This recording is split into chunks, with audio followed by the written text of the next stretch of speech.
بسم الله الرحمن الرحيم نحمده ونصلي على رسوله الكريم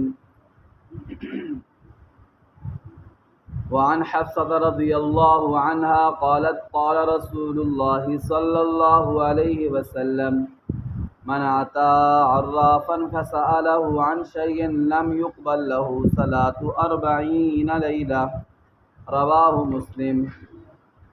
میرے معزز سامعین و ناظرین کرام، ام المؤمنین حضرت حفصہ بنت عمر رضی اللہ تعالی عنہما سے روایت ہے، وہ فرماتی ہیں کہ اللہ کے پاک نبی صلی اللہ علیہ وآلہ وسلم نے ارشاد فرمایا، جو بھی کسی کاہن، کسی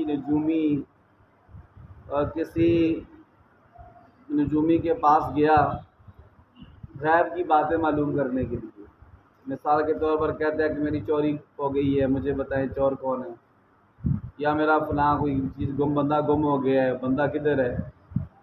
یہ ایسی چیزیں ہیں، ایسی باتیں ہیں جو غیب کی باتیں ہیں۔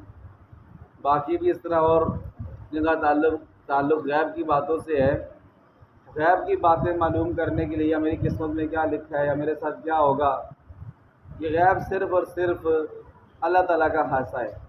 اللہ تعالیٰ کے علاوہ کوئی بھی غیب کا علم نہیں جانتا۔ فرماتی ہیں کہ کسی کاہن کے پاس گیا تو اس سے بات پوچھی، پھر اس کی تصدیق کی کہ ہاں ٹھیک ہے آپ نے صحیح کہا ہے، تو کہتی ہے کہ اللہ کے پاک نبی صلی اللہ علیہ وسلم نے ارشاد فرمایا کہ اس بندے کی 40 دن کی نمازیں اللہ تعالیٰ قبول نہیں فرمائیں گے۔ کتنے دن؟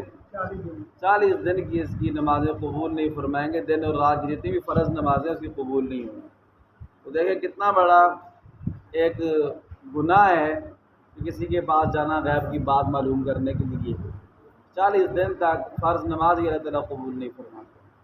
اللہ تعالیٰ سے دعا ہے اللہ تعالیٰ ہمیں عمل کی توفیق